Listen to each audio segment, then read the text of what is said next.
Welcome back to Ali Amashtas and Martin Despang's show, Urban Transcendence. Today we're broadcasting from another place. The last couple of shows were from Dresden, Germany.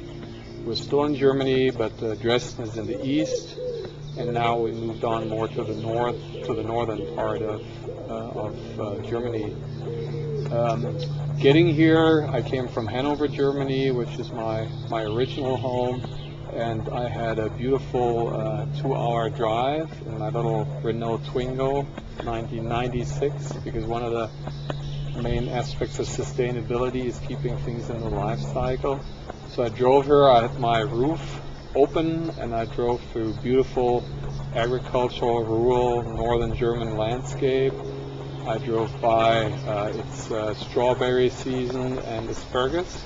This is something that is unknown pretty much in Hawaii. The white asparagus is beautiful and delicious. It's seasoned now, so it's fresh, sort of off the farm to the table. Beautiful. And so I drove here for a very special reason, because some of the viewers encouraged me to also show some of my work. So I thought, why not begin with my most favorite project, with my most favorite client. So today I'm happy to have Konrad Krogman as our guest. Thanks for having us. Thanks for being on the show. And again, I'm translating for Konrad. Also ich habe kurz gesagt, was damit richtig vorgestellt und mich bedankt. Ja, und vielleicht erzählst du einfach ein bisschen über sozusagen deine Heimat, dein Umfeld, wie du aufgewachsen bist, was dich fasziniert an deiner Heimat. Ja, die Region hier, das Südoldenburger Münsterland, ist eine Region, die von früher her eigentlich sehr arm war, eine sehr bäuerliche Struktur hatte, und durch diese bäuerliche Struktur haben sich sehr viele Kleinindustrien entwickelt, und das Handwerk ist sehr stark geworden. Das war überwiegend in den 60er Jahren. Zu dem Zeitpunkt hat mein Vater dann hier einen Zimmereibetrieb gegründet, auch überwiegend erst für einen landwirtschaftlichen Bereich gearbeitet, Ställe gebaut, und hat dann aber auch sehr schnell gemerkt, dass man überregional auch schöne Gebäude errichten kann. Hat sich dann mehr oder weniger aus dem landwirtschaftlichen Bereich verabschiedet und ist dann in den Bereich öffentlicher Bau gegangen, sehr viele Schulen und sowas gebaut, und sind deswegen auch überregional tätig. Ja, den Betrieb Krogman Holzbau gibt es jetzt seit über 50 Jahren. Ich bin vor knapp 15 Jahren eingestiegen. Leite den Betrieb jetzt mit 30 Mitarbeitern. Wir sind überwiegend tätig im Ingenieurholzbau, machen sehr viele Fassaden, Holzrahmenbau, Sanierung, sind also sehr vielfältig tätig. So Konrad explains that he's homegrown here. This is his home, and it's a very rural agricultural area that traditionally was more on the poor side, rather than being the rich people from the city. And so that led to that people had to be very creative, kind of very inventive. If you guys excuse the background noise, again, we're broadcasting live. We're here in front of a piece that we're going to talk about a little bit later. So this kind of societal setting encouraged the people to be proactive.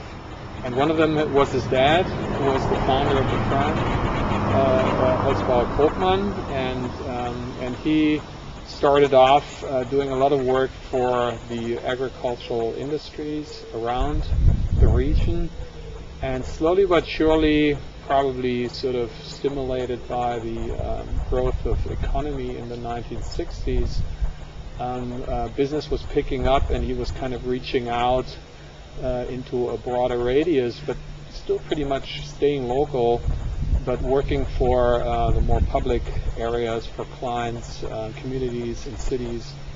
doing more public work. So, also bist hier aufgewachsen, ist ja sehr ländlich, auch sehr bewaldet, das Gebiet. Erzähl vielleicht ein bisschen, wo auch sozusagen dann der Bezug zum Holz herkommt. Der Bezug zum Holz ist eigentlich familiär. Mein Opa war schon Zimmermann. Mein Vater hat dann diesen Betrieb hier gegründet. Ich bin eigentlich aufgewachsen in diesem Zimmereibetrieb von klein her. Ich bin also auch schon mit 5 Jahren dann in der Werkstatt gewesen und durfte dann irgendwo kleine Nägelchen reinhämmern. Und der Werkstoff Holz hat mich eigentlich immer fasziniert und ja, für mich stand eigentlich immer fest, dass ich auch in diesem Betrieb eigentlich tätig werden wollte. Und es macht heute eigentlich noch viel mehr Spaß, als ich mir das eigentlich vorgestellt habe. It's very interesting, of course, when selecting the talk sessions, I'm kind of keen on trying to find analogies, certain things that apply to Hawaii as well as to northern Germany. So this kind of working local and the kind of craftsmanship, Hawaii had some pretty important wood history. There was sandalwood. We talked before the show that there used to be sandalwood and then koa wood, which is not so much around anymore, and there's some ideas we have and we brainstormed about kind of reinstituting that potentially. So this is a good case study where Konrad said that his grandfather was already working with wood in the region than his father was, and now he is. In effect, I'm adding this, that your children as well are around and are also sort of passing on the family tradition. So he said as a very young child he saw grandpa working on wood, and so he started very early grabbing a couple of nails and hammers and probably hit your thumb a couple of times, but that didn't scare you away. It was more the opposite, that you said the more and more you're in the business, the more and more you enjoy and you appreciate. So the older you get, the more you really see the value in what you're doing for yourself, for your ohana, that's how Hawaii calls family, we talked about that before, and for your larger and broader community. Also diese Qualität dessen. Can you explain, wenn du ein bisschen erklärst, vielleicht so auch über das Gebäude reden, was hier vorher stand, sozusagen das Firmengebäude deines Vaters, sozusagen, welcher Geist? Ich wollte so ein bisschen darauf hinaus, dass ja früher hier eigentlich das Fachwerk so die ortstypische Bauweise war und die dann ja abgelöst wurde in den 60er Jahren vom Klinkerbau und ja, dann kommt natürlich jetzt noch aus einem Gebäude. Gut, vorher standen hier 2 Wohnhäuser. Ja, wie soll ich das erklären?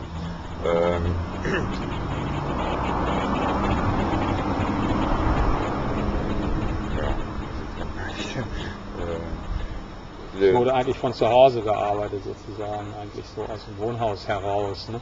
Richtig, also es war schon vorher 2 Wohnhäuser, wo wir auch direkt drin gewohnt haben, wo die Familie drin gewohnt hat. In diesem Wohnhaus war gleichzeitig das Büro integriert für die Firma. Und es war immer ein Teil der Familie, war immer auch Büro und Arbeit, das gehörte eigentlich immer dazu. Nur nutzte die Büroarbeit immer mehr und nahm immer Platz ein, sodass wir uns irgendwann entscheiden mussten, wir brauchen ein Büro dazu. Und das war also mit der Firma eigentlich nicht mehr zu vereinbaren. Das ging gar nicht. Und da wir zwischenzeitlich in den 80er Jahren auch schon umgezogen waren, wir wohnen mittlerweile hinter dem Betrieb, stand jetzt an, entweder das alte Gebäude, was halt ein Wohnhaus war, zu sanieren, um dann ein Bürogebäude rauszumachen, oder eben neu zu bauen. Und da das eben halt immer, auch nach einer Sanierung, noch immer ein Wohnhaus ist und kein Bürogebäude, haben wir uns dazu entschlossen, das dann abzureißen und ein neues Bürogebäude zu erstellen. So Konrad explains that the physicality of the buildings they work in comes from the Ohana background. So they originally were working out of 2 residences, basically. They were pretty vernacular, traditional homes. I'm trying to describe a little bit, pitched roofs and basically The tradition in this region here originally comes from half timbered, so it's wood. It's a fairly well wooded area, but wood was still used very efficiently and effectively. So rather than in southern Germany where it's all logs, so you use a lot of wood and it doesn't really matter. Here somehow people were using wood in a more sparse and a more selective way. So every 3 feet approximately you have a stud, and then you have an infill with brick or loam back in the days.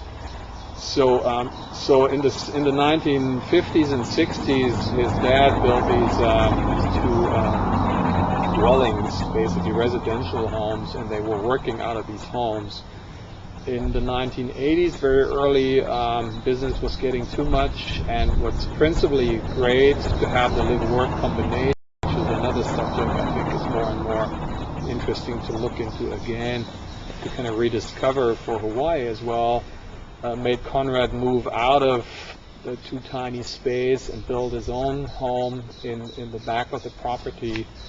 And then more recently, when the company was expanding more and more, the decision was to once again remodel and upgrade or update the existing, or to build a new building. And he says that even though you update and upgrade, it will always be a dwelling and not an office building.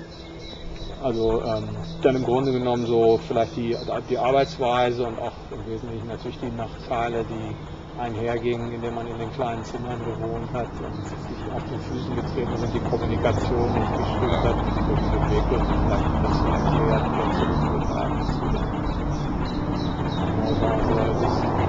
Wie ich schon gesagt habe, das Büro wurde im Prinzip eigentlich war immer noch in einem Wohnhaus mit vielen kleinen Räumen aufgeteilt, in jedem Zimmer hatte einer.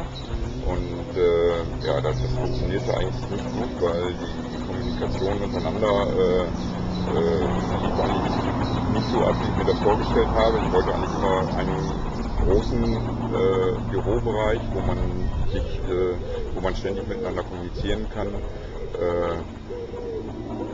sodass wir eigentlich zwangsläufig einen Neubau erstellen wollten.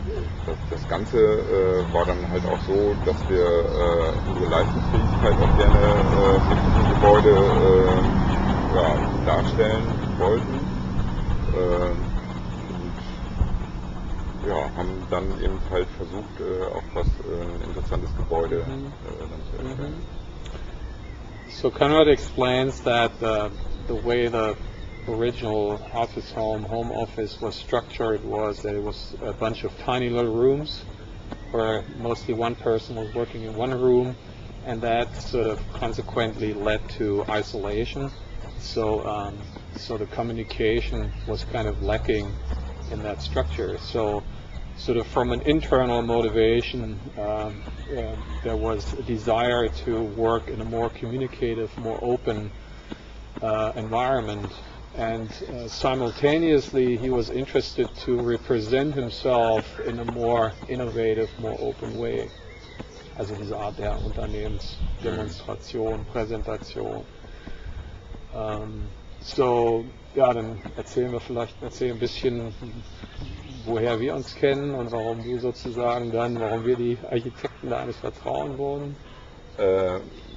Despang Architekten haben wir kennengelernt bei mehreren Bauvorhaben, die wir in den 1990er Jahren gewickelt haben.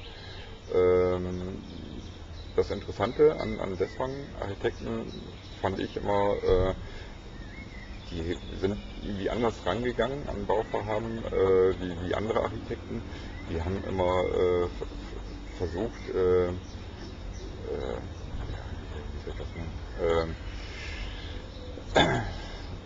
Architektur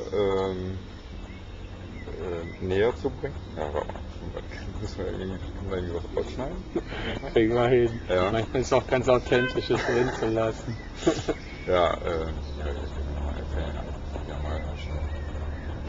Nee, du hast es mir ja schon vorher erklärt, ich kann es eigentlich gleich übersetzen im Vorgespräch. So the question was, how did he favor Despang Architects, me being the principal, to design his new home?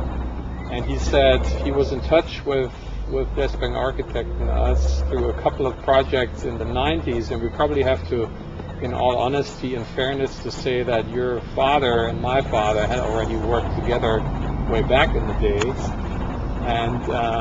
and then sort of in both firms sort of rejoined, and we sort of were interested in rejuvenating the firm's profiles. So he obviously works with a number of architects, because Holzbau Krogman is, at that time, has been a very well established firm that architects like to work with. So he was in touch with lots of architects and had all the choice. And he nicely and politely says that we were his choice because he thought we think about approaching the project in a different way and sort of raising the bar or pushing it above the average, above the limit, to really looking for the soul of the building, also die Seele des Bauens, so to speak. Being concerned about everything what a client wants, but actually doing more. Also dieses Verständnis, dass eben Baukultur mehr ist sozusagen als die reine Befriedigung des Bauherrn, dass der Bauherr eine Verantwortung hat sozusagen über das eigene Wirken hinaus, habe ich versucht so ein bisschen zu erklären dabei. So in this case here, the special circumstance was that I had already been starting my full-time teaching career in the US. Also ich habe ja zu der Zeit schon Vollzeit in Amerika gelebt.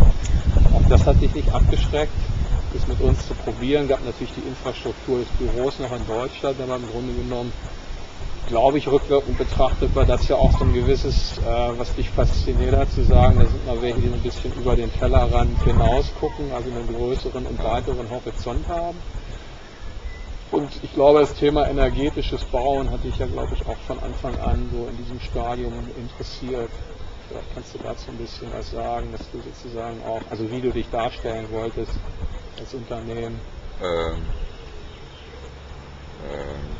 Nicht darstellen wollte, wie man das? Also, dass man sich als modernes Unternehmen eben auch sozusagen umwelttechnisch, ökologisch, nachhaltig präsentiert, auch baulich.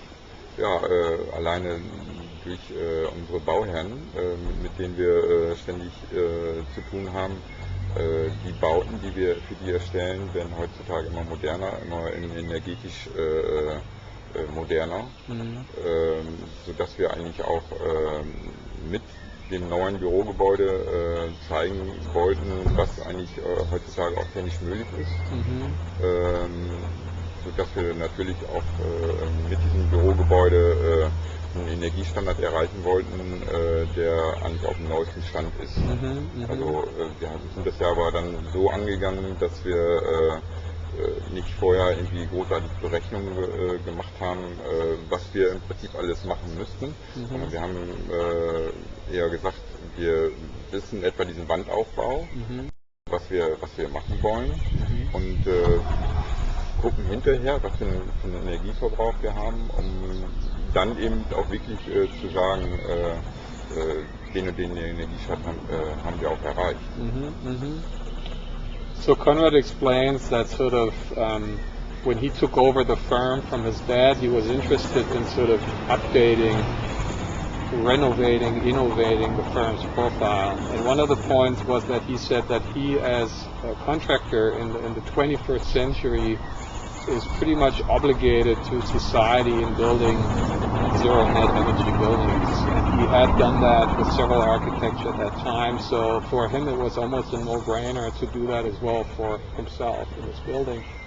However, society has made it tremendously complicated to build energy efficiently. You need to use special softwares, you need to have specially trained people. If you want to get external funding, you need to do a lot of paperwork, and he was not interested in any of that. He was interested in making a building that actually does the job to be off the grid. So this is why we teamed up, that he says, I've been building these buildings for quite a while, and we said we've been designing them, so we both can do it. And it was sort of an innovation in itself, because up to that point the passive house standard, which this building has been built to, had been pretty much a technocratic system where you had to do a lot of these things. And we said basically here you don't need all that. You can actually do it by knowing what you're doing. So it's kind of the intuitive way of building, which is the way your grandpa and your father basically had sort of passed on tradition from one generation to the next through working together. So we said we should be able to do that actually in the 21st century, which some of us, me included, call the post-fossil area, that if we keep these things simple, we will reach a much broader mass than if we make it too complicated, which is passive house system kind of tended to gravitate towards at that time. Also diese Innovation sozusagen, hier diese analoge Art des Passivhausbauens. And Konrad was also not sort of forced to do it to any kind of standard. He did it on his own, but it was very important to him. So, an dieser Stelle vielleicht so ein bisschen, machen wir vielleicht erstmal eine Pause, passt hier auch gerade gut mit dem Auto. We take a short break and we'll be back in a second. Okay, we had our little technical break, eine kleine technische Pause. Ja, wir sitzen jetzt also sozusagen vor dem Ergebnis des Resultates deiner Entscheidung. Und vielleicht erklärst du einfach ein bisschen, warum das Gebäude von dieser Seite so aussieht, wie es aussieht. Also wir wollten auf jeden Fall das Gebäude möglichst hell haben von innen. Es sollte möglichst offen gestaltet sein. Vor allen Dingen auch, wir wollten uns nicht irgendwie verstecken. Also jedermann sollte sehen, in diesem Bürogebäude wird auch gearbeitet. Außenstehende, die hier vorbeigehen, zum Ortskern hin, man sollte halt sehen, in diesem Bürogebäude wird gearbeitet. Also von daher war für uns, stand eigentlich von Anfang an fest, dass wir uns möglichst groß öffnen. Das ist ja jetzt die Südseite.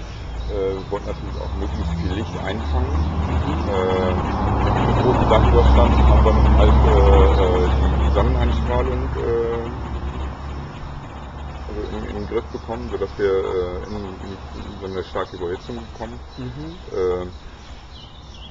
Diese Öffnung ist eigentlich auch geglückt, weil die Leute akzeptieren mittlerweile das Gebäude so, wie es jetzt hier ist. Das ist eigentlich,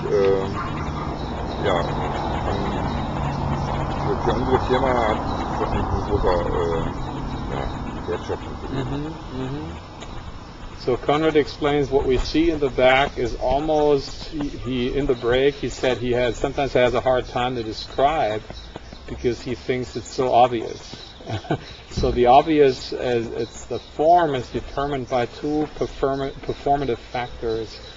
One of them is solar. So south is this way. So the building is basically facing south. We have to say we're sitting here. I brought almost Hawaii temperature. So the way it is here today, it's like that every day in paradise, where I'm privileged to live for most of the time of the year. Here the winters are rather cold, the summers can be much hotter. In fact, the last couple of days were a lot hotter. So here the architecture has to be wall architecture. This is why you see a lot of glazing here. So the building faces south so that the low sun in the winter can deeply penetrate into the space and can sort of passively heat the building. So the building actually has no furnace, and for Hawaii people, more interesting, has no air conditioning. The building works just very naturally with the elements. So the roof overhang is actually determined by, as you explained, by the high-standing sun in the summer, which then shades the glass facade, so the building doesn't overheat. So the other factor is also an S factor. It's the social factor, because he says this is where the town center is, this is where the people are, and he wanted to literally demonstrate to the public how they work. So he said, as opposed to the past where there was this kind of ambiguous building which one didn't know what was going on the inside, here he wanted to present and to showcase what they are doing. So the people are very welcome to see how they're working, what they're working. There's nothing to hide. So it's a literal representation, articulation of the firm's philosophy that wanted to say we're modern, we're innovative, we care about the global, which is we care about the world. This is why this building here makes its contribution to the world climate by being off the grid.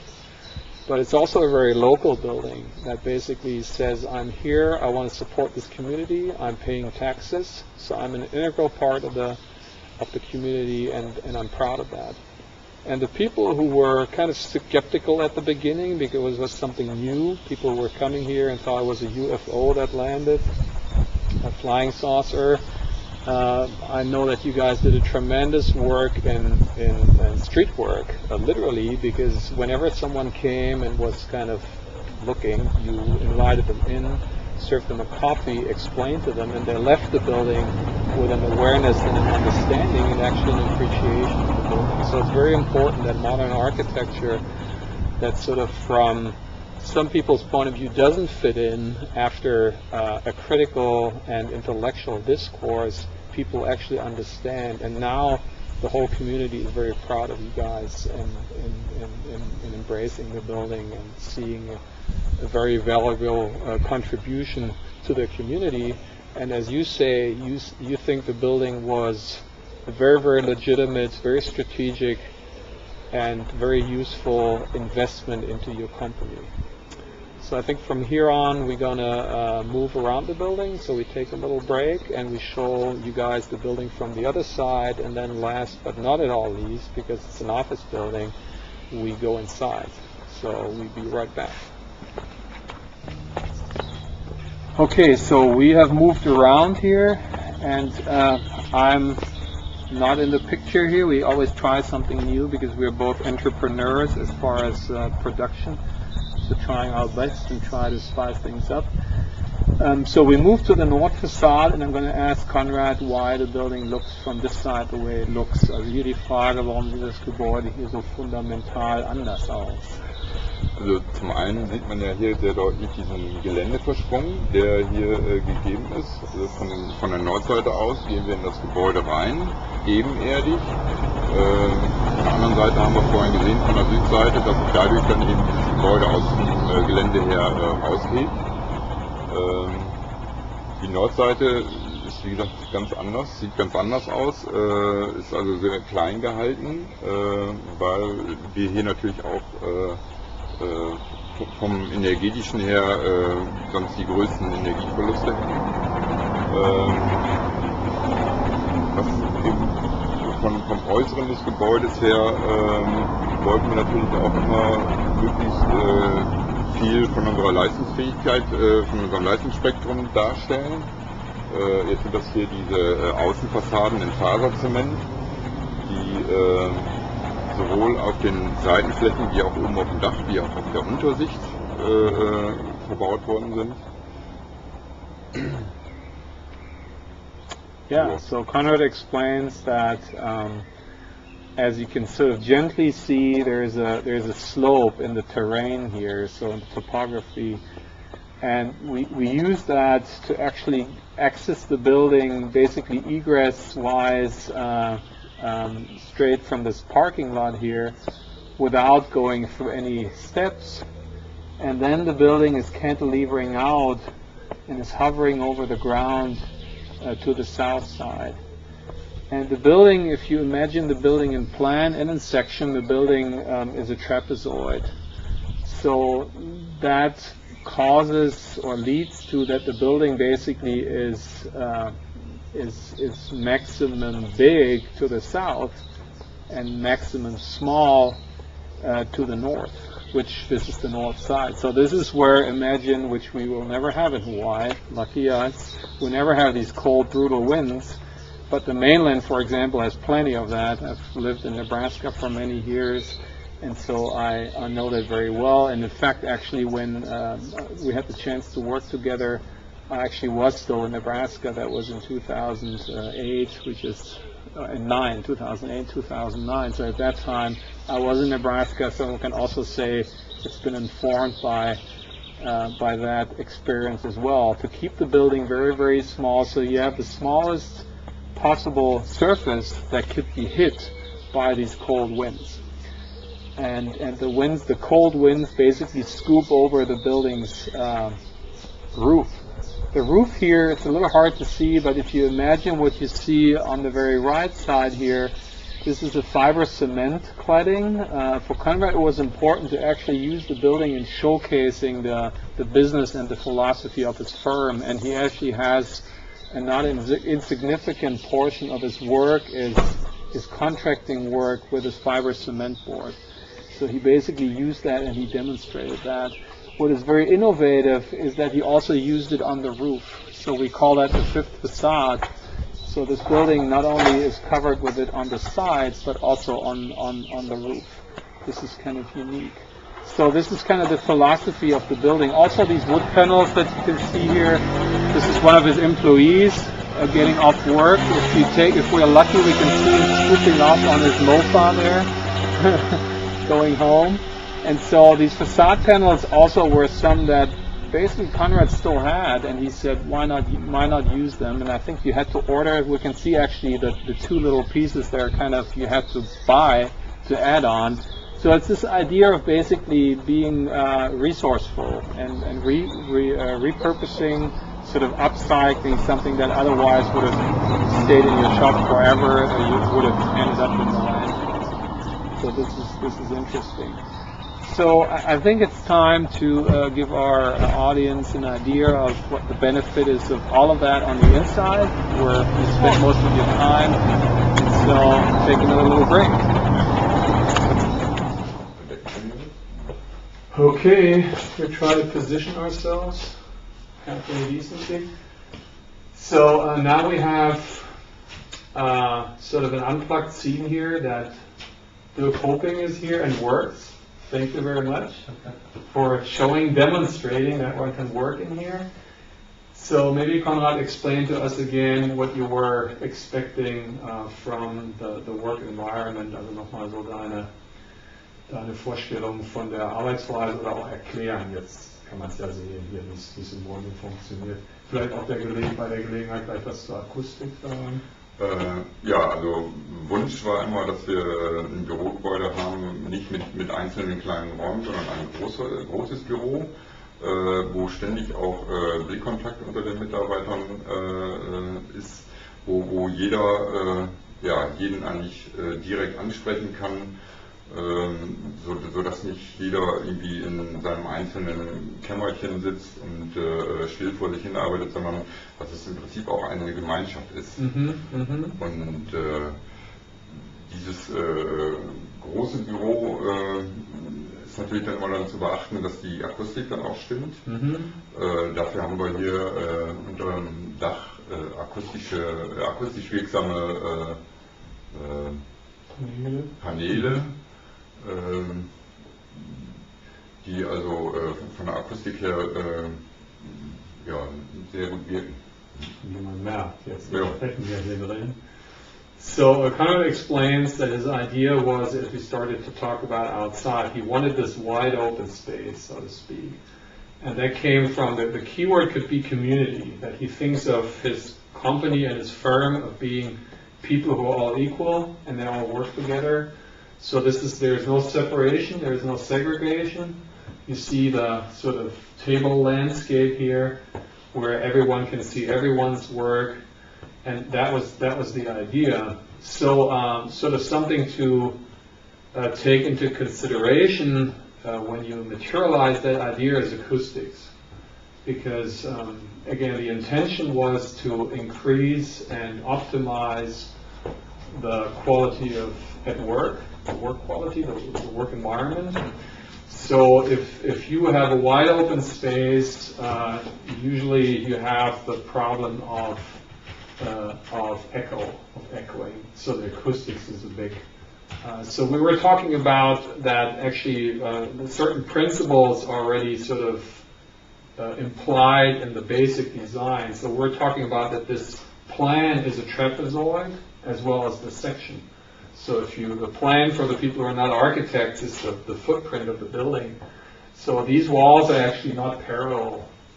They get wider and wider the more you get to the south for the previously explained reasons. So already in the plan, you have a mechanism that sort of supports good acoustics because sound travels usually parallel and bounces off. So here the sound waves sort of get diffused by the geometry of the footprint.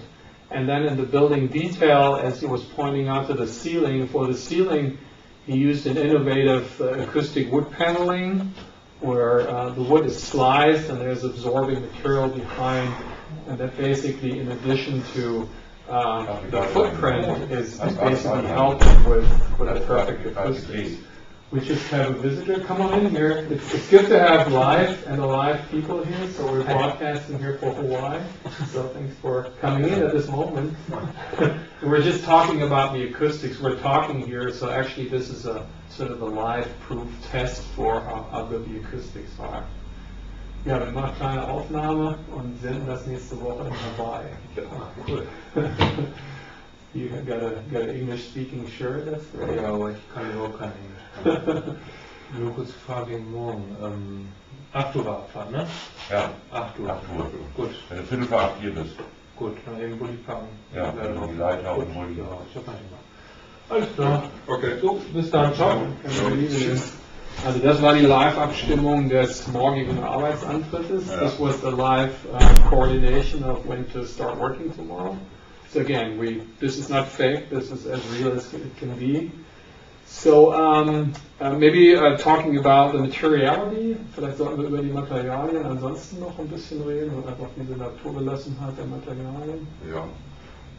Ja, wichtig war für uns natürlich auch wieder auch im Inneren zu zeigen, mit welchen Materialien wir arbeiten. Jetzt im Bereich der Wände und im Dach ist es natürlich Holz. Im Bereich hier dieser eingestellten Kuben sind das wieder unsere Fassadenmaterialien. Dann haben wir gesagt, alles, was nicht zu unserem Materialbereich gehört, wie Beton zum Beispiel, wollten wir aber auch nicht verstecken, sondern dann eben auch in seiner natürlichen Form sichtbar lassen, so wie jetzt hier diese Treppe, die dann auch einfach unbehandelt, einfach als Stahlbetontreppe eingebaut ist, sowie den Fußboden, da sind keine Fliesen drauf, sondern einfach als rohes Material dann auch sichtbar ist. So one aspect of the building that's sort of significant and relevant is materiality. He said, of course, the sort of the cladding, the enclosure, kind of the cocooning almost of the space is, of course, his material of wood. So it's this all-encompassing, all kind of embracing, containing material, whereas everything that's supplemental to that, as for example the staircase and the walls are out of concrete, and as the wood is basically left untreated, so is the stairs as well as the floor. The floor is poured concrete, and it's just been left plain and simple. And sort of besides being sort of the philosophy of the firm, it also has the practical reason that it sort of ages more in grace, also diese Alterungsfähigkeit der Baustoffe. And at the same time, also, if you leave materials that have thermal mass, as the staircase and the floor, you can activate that to moderate the temperature in your building. Also die Frage der Speicherfähigkeit natürlich auch noch ein ausschließendes Kriterium. And if you see the guardrails here, one of my favorite pictures is that actually this way outside, a couple of, well, not even many miles away, is a monastery, is a cloister. So there were some, when you had an open house here a while ago, there were some nuns here. And one of my favorite pictures is a nun walking up the stairs. And because the stair is actually not quite to code, we have to admit, code requires a handrail. And I remember that your idea was to leave everything as pure as you can. Actually, in fact, there was no guardrail, there was no glass. But I will never forget your father, and we discussing with him if it should have. There was a very interesting discussion. And at the time, the nun came and actually had no problem of processing up the stairs I basically said we don't need code. It's basically approved from higher up, the highest instance. Und das fand ich eine schöne Situation. Okay, I think we're going to take another little mini break, and we're going to walk up and going to conclude the show on the Belvedere. All right, so we walked up the stairs just like the nun did. And now we're upstairs. Ja, wenn du ein bisschen erklärst, worum es sich hier oben handelt und was hier die Besonderheiten bei der Planung waren. Ja, jetzt befinden wir uns hier in den oberen Bereichen, was einmal mein Büro hier oben ist. Im hinteren Bereich kann man vielleicht noch den Besprechungsraum erkennen. Aber auch diese Räume sind alle sehr offen gehalten, einfach nur durch einfache Glasscheiben abgetrennt, um eben halt auch diesen Charakter dieses großen, nicht unterbrochenen Raumes zu erhalten. Selbst die Glasscheiben hier, die halt die Trennung noch darstellen, sind mit offenen Fugen versehen, sodass man eigentlich nicht von Raum mehr sprechen kann, sondern vom Einzelraum sprechen kann, sondern dass es eben immer noch der große Raum ist. Vielleicht kann man auch unten noch erkennen, die eingestellten Boxen, die zum einen im hinteren Bereich der Kopierraum beherbergen. Hier vorne sind es die WC-Bereiche und angegliedert hier vorne die Küche. Ja, das ist hier oben eigentlich. Yeah. So Konrad explains what I had introduced as the Belvedere is in fact where he worked, but again, not as being sort of higher than the normal people, just making efficient use of the space, as according to the section you have a higher volume here and you have a higher space, so this is why there's the gallery in here. And he says the glass front, which we are not even sure how much you even see it in the picture, because that was the intent, to make it almost invisible. So it's floor-to-ceiling glass, you don't see any mullion, the glass joint is in fact left open. So there is a certain sort of discretion, acoustical discretion, but you can still hear when someone is talking. So again, everything is sort of encouraging and enforcing. So there is no idea that I'm the boss and I'm here and you guys are down there. It's basically pretty much everyone is visible and approachable all the time. The space over there where we're actually going to move next and conclude the show is a little conference room. Konrad points out what you can see in the back is what he calls the box. And the box goes back to Louis Kahn's idea of the served and the servant spaces. So everything that is kind of supporting the office life, as the restrooms, as the copy machine, as the technology, is basically comprised and incorporated into the box, as then the box is kind of spaced between the outer wall, and this is the little kitchen area where you can make yourself a tea and a coffee and can have little breaks. So that's another aspect of again the kind of social community idea of the building, which is the basic idea that people can in fact see what you're doing. Nothing is hidden. Everything is transparent, literally and figuratively, as far as your philosophy of your firm. So with that, I guess we're gonna move on to the conference room. Okay, we've finally arrived in the conference room here. Again, you just brought up that some people ask you about how it is to work in here, and they're sort of skeptic about being seen more than you seeing things. So what's your opinion about that? Also was auffällt ist, wenn wir gerade hier im Besprechungsraum sind, wenn wir Gäste hier haben, die sind zuerst immer total beeindruckt von dieser Aussicht, so dass man eigentlich immer erstmal 10 Minuten braucht, bevor man überhaupt irgendwie ein Gespräch führen kann. Also die gucken erst einmal alle nur nach draußen und sagen, boah, tolle Aussicht, aber sich vorstellen, in so einem offenen Gebäude zu arbeiten, ist für die meisten sehr schwierig. Aber wenn sie es dann sehen, finden sie es eigentlich alle ganz toll und sagen, so möchte ich auch gerne arbeiten. Also ich liebe das eigentlich auch, dass man eben hier sitzt und auch alles, was draußen passiert, sogar mitkriegt. Also jedes Auto, was vorbeifährt, sehe ich, auch wenn ich es vielleicht gar nicht unbedingt sehen will, aber man bekommt einfach sehr viel von außen auch mit. Und auch eben, wie gesagt, alles, was außen ist, bekommt auch mit, was hier im Gebäude passiert. Und das ist eigentlich sehr schön. Well, Konrad reports about when he has guests, like business partners and people there. First of all, they're very taken by the space, I should say. So there's no way they can get to the point of business right away. It always takes them 10 minutes, you say, approximately, to adjust to the situation of being flooded with daylight, of being flooded with being in nature, basically. It's like there is no sort of threshold because the glass is invisible and it's transparent. So then after adjusting, basically people start to appreciate that and kind of feel how it's actually supporting creative working and creative thinking.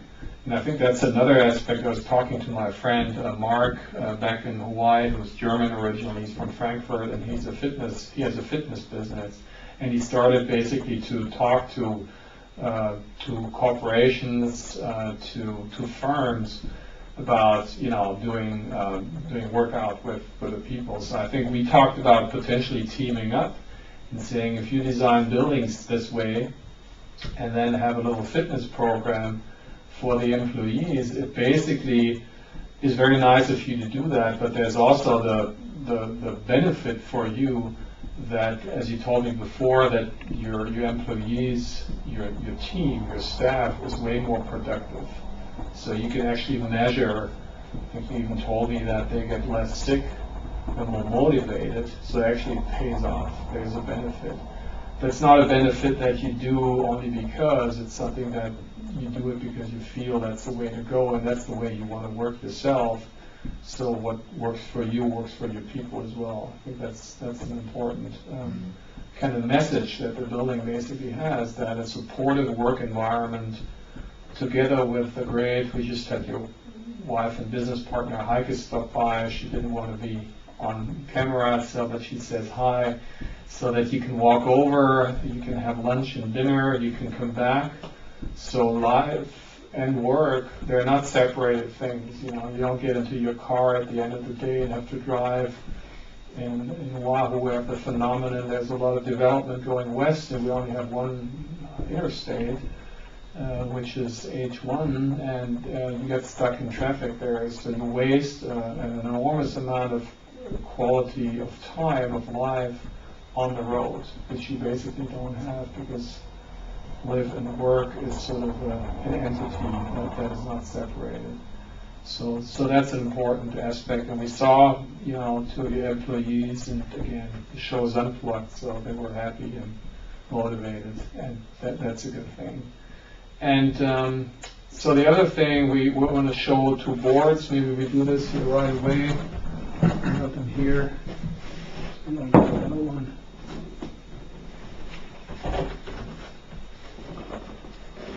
I think you got to move over a little bit more. Yeah. Ja, willst du kurz erklären, was die sind? Ja, das ist der Wettbewerb, an dem wir teilgenommen haben, am niedrigsten Staatspreis für Architektur.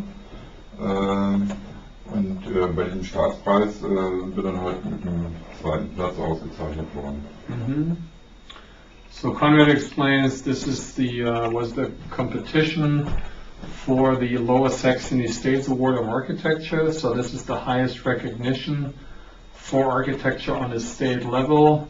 And the humble person he is, he always says he came in second, where I'm always saying he came in first, because the first prize was an award for the category of sacral spaces, so a very nice converted synagogue was awarded, and so his his project became first winner in the category of office buildings here. So again, this is a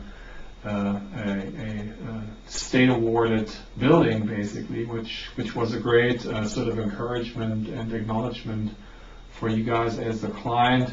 Basically what you see in here is everything that we showed you as well. I want to point out this picture here, which is the night shot, also dieses Nachtbild.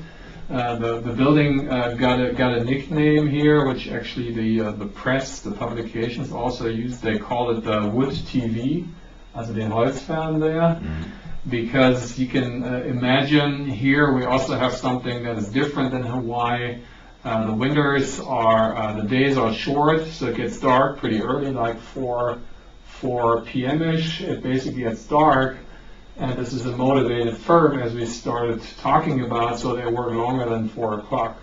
Also, it takes a while until it gets bright, so some significant hours of the day you actually have the lights on in the building because it's dark outside, and then the building basically starts to glow and becomes that beacon that just fascinates people in the neighborhood and in the environment. And once again, it impresses them that they can actually see what you guys are doing.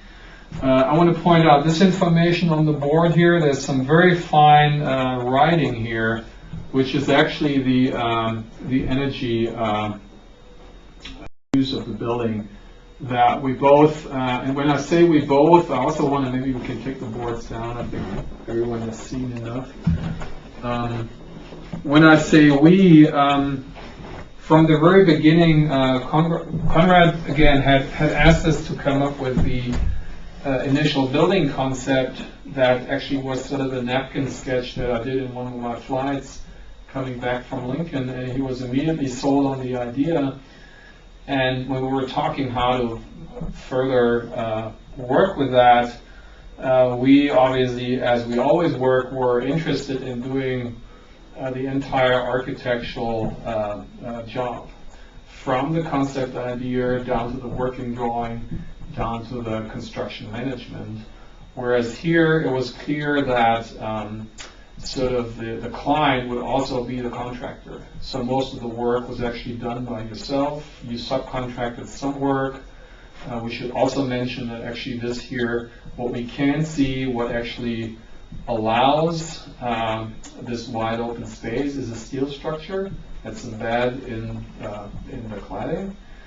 And so the steel structure he basically subcontracted as well as the concrete work, but everything else that you can do yourself, especially the woodwork and the facade, you basically did yourself.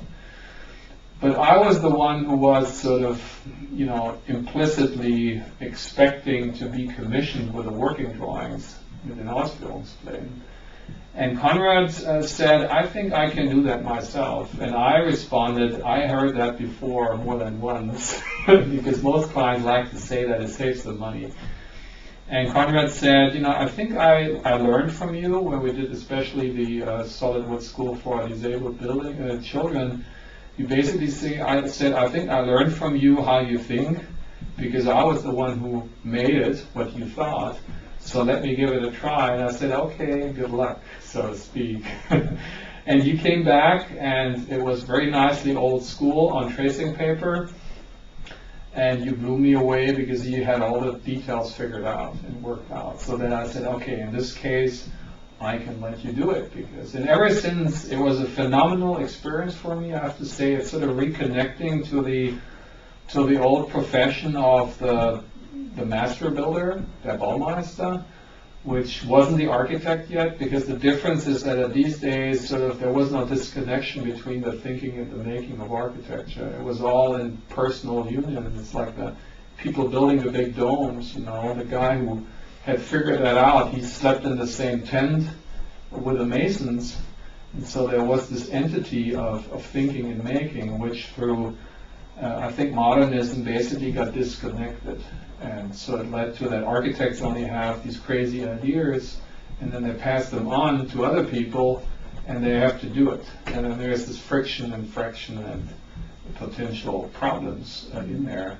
Which here, again, I was amazed. So ever since we you had a phenomenal body of publications and awards for the building, and I was very particular saying it's our design. So I always credit you as being part of the design team. I always say you have been the architect as much as I have been the architect, and I have to say thank you for that. That's one of the most phenomenal experiences, and this is why I was less brown-nosing when I started off saying you're my favorite client. It's because of that whenever we had something to solve, we figured it out, we worked it out, we discussed it. Sometimes we had to fight over it, but we always came to agreement. In some cases it has to be a compromise, but this is what life is about. And the building is not at all a compromise, and in fact, again, when we applied for this award, we didn't want the building to be recognized by its energy efficiency, because we both think that it's a problem of our time that we mean well in making buildings energy efficient, but actually aesthetically it's not an improvement. Most of the energy efficient buildings, the passive houses, can be pretty ugly houses. In fact, there are, in some cases, too many cases, very ugly buildings. They're just styrofoam glued boxes with little windows, and you throw a photovoltaic on the roof. And by the way, this building is passive.